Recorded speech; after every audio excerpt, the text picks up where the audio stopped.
नमस्कार.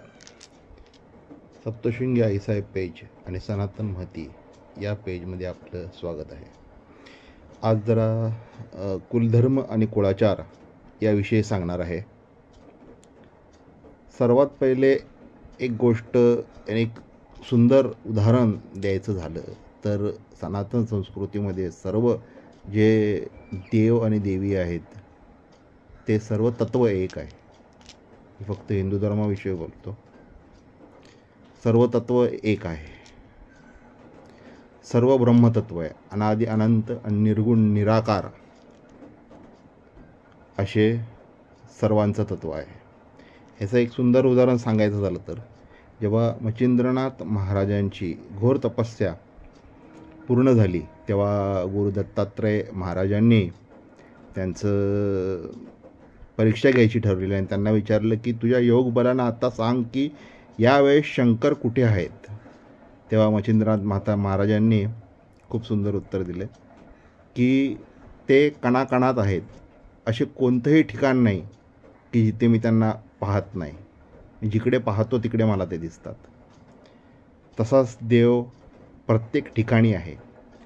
पण जर आपण एकाच देवाची भक्ती करणार असू तर आपल्याला त्या लेवलची आणि त्या ताकदीची भक्ती करणं गरजेचं आहे. अन्यथा आपल्याला पुढे जाण्यासाठी, आर्थिक उन्नती होण्यासाठी, आपल्या परिवाराची उन्नती होण्यासाठी कुळधर्म आणि कुळाचार हा केलाच पाहिजे. जो कुलदेवीचा मानपान आहे, थोडक्यात म्हणजे आता सप्तशृंगी देवी आता आमची कुलदेवीता आहे, कुलदेवी आहे. तिला थोडक्यात काय करायचं, तुम्ही जी कोणाची पूजा करता, जे कोणाचं नामस्मरण करता ते रोज करा. ते तुमच्या आवडीवरती तुम्ही करा. स्वामी समर्थांची करा, साईबाबांची करा, शंकर महाराजांची करा, रामाची करा, कृष्णाची करा. कृष्ण तर कृष्णम वंदे जगद्गुरू, वासुदेव कुटुंबकम. कृष्ण तर जगाचा बाप आहे.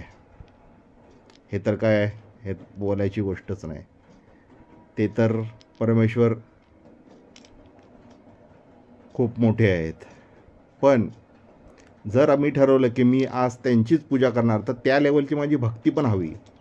नाहीतर ना धड कुळधर्म कुळाचार होतोय, ना धड ती पूजा होते. मध्येच माणूस लटकून जातो आणि मग काय होत नाही पुढे, मग काय भेटत नाही, प्रॉब्लेम होतात सगळेच. सांगायचं एक कुळधर्म कुळाचार करायचं म्हणजे नक्की काय करायचं की आपली जी कुलदेवी आहे तिला घरी अभिषेक घाला. आता मी सप्तशृंगी देवीच्या मूर्तीला रोज अभिषेक घालतो. रोज नसेल तर महिन्यातून एकदा घाला. जेव्हा सप्तशृंगी देवीचा वार आहे, शुक्रवार किंवा मंगळवार, जवळच्याच एका मंदिरात जावा. मी आमच्या मंदिरात जातो, तसं तुम्ही पण जवळच्या मंदिरात जा. खंडोबाचा असेल तर रविवार हा खंडोबाचा आहे, खंडोबाच्या जवळच्या कुठल्या तरी मंदिरात जा. खंडोबाचा रविवारी अभिषेक करा. मांस मच्छीचं सेवन करू नका. आणि कुलधर्म कुळाचार करायचं म्हणजे काय, त्यांचं जे मेन स्थान आहे तिकडे जाऊन कोंबडी बकरी कापायची, दारू प्यायची, पार्टी करायची असं बिलकुल नाही. तसं केल्याने पूर्ण कुटुंबाचा वाटोळं होतं मित्रांनो. पूर्ण कुटुंबाचा वाटोळं होतं. असं कधीच करू नये. तुम्हाला करायचं आहे जे काय आहे ते तुमच्या घरी करा. देवावर कशाला ते तुम्ही फाडताय, बिल फाडताय की देवासाठी म्हणून आम्ही करतो आणि तिकडे जाऊन तुम्ही. तसं नाही. देव तुमच्या एका फुलाने सुद्धा खुश होतो, आनंदी होतो.